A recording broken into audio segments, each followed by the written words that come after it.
అస్సలం వాలేకుమ్. చూడండి, ఈయనైతే ట్రాక్టర్ ఓనరు. భారత్ బెంజ్ అయితే తీసుకొచ్చాడు అన్న. చూడండి, ట్రాక్టర్ మెయింటైన్ చేసి తర్వాత భారత్ బెంజ్ టిప్పర్ తీసుకొచ్చాడు అన్న. పౌడర్కి వచ్చింది బండి. చూడండి, ఈ రోజుల్లో భారత్ బెంజ్ అంటే మామూలు మాటలు కాదు.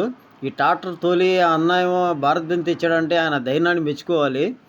ఈ ఉన్న పరిస్థితుల్లో అయితే ఇంకా లారీ ఓనర్లు అయితే బాగా ఇబ్బంది పడుతున్నారు. టైర్లు లేక టైర్లు ఇబ్బంది పడుతున్నారు బాగానే.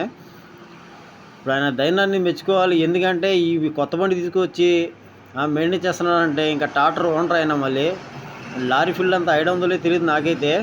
ఎందుకంటే ట్రాక్టర్ అయితే మన దగ్గర ఎప్పుడు వచ్చినా మన దగ్గర పంచర్ వేయించుకెళ్తాడు. ఏదైనా ఉంటే మన దగ్గరే వస్తాడు. ఎందుకంటే పని పర్ఫెక్ట్ చేస్తాను కాబట్టి. టైర్లు అయితే మొత్తం పౌడర్ వేస్తున్నాము. చూడండి, టిప్పర్ అయితే కొత్తది. అన్ని 11 టైర్లు వచ్చినాయి దీనికి. ఈ వీడియో మొత్తం చూసిన తర్వాత మీరు లైక్ చేయండి, షేర్ చేయండి, సబ్స్క్రైబ్ చేసుకోండి, మర్చిపోవద్దు.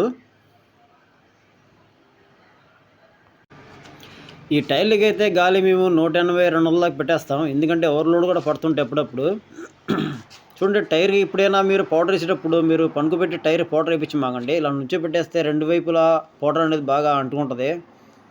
చూడండి, ఈ ట్యూబుల్లో కొత్త ట్యూబుల్లో ఏమవుతుందంటే లోపల ఐరన్ బిల్డ్ ఉంటుంది. వాళ్ళకి అది తీపిచ్చేయండి. ఎందుకంటే లోపల మొత్తం చుట్టూ క్రాక్ వచ్చేసి మళ్ళీ ట్యూబ్ పోయే అవకాశం ఉంటుంది. చూడండి, రింగులు వేసి గాలి పెట్టాను రేటింగ్గా. ఈ పని మొత్తం అయిపోయింది. షార్ట్ కట్లో పెడుతున్న వీడియో ఇది. నా వీడియో చాలామంది చూస్తున్నారు కానీ మీరు సబ్స్క్రైబ్ చేసుకోవట్లేదు. సబ్స్క్రైబ్ చేసుకోండి, ఎందుకంటే ముందు ముందు చాలా వీడియోలు వచ్చే అవకాశం ఉంటుంది. చూడండి, బండికి అయితే నెంబర్ బాగుంది, 339. ఈ నెంబర్ అయితే 30,000 కొన్నారంట ఇది.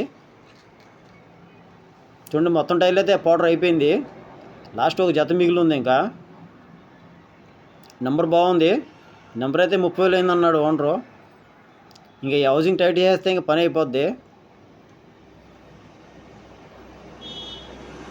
మీరు ఎక్కడైనా మీరు బోల్ట్ టైట్ చేయించుకుంటే కంపల్సరీగా మీరు చెక్ చేయించుకోండి. ఎందుకంటే బోల్ట్ టైట్ చేయించుకున్న తర్వాత దారిలో ఒక్కోసారి లూజ్ అయిపోతుంటే చెక్ చేసుకోవడం చాలా మంచిది. ఎందుకంటే మన దగ్గర చాలా మంది వస్తుంటారు బోల్ట్ లూజ్ అవుతున్నాయి టైట్ చేయమని, లేకపోతే నా షాప్ ముందు వెళ్తుంటారు బోల్ట్ లీక్ అవుతున్నాయని. ఇంకా నేనైతే నెక్స్ట్ వీడియో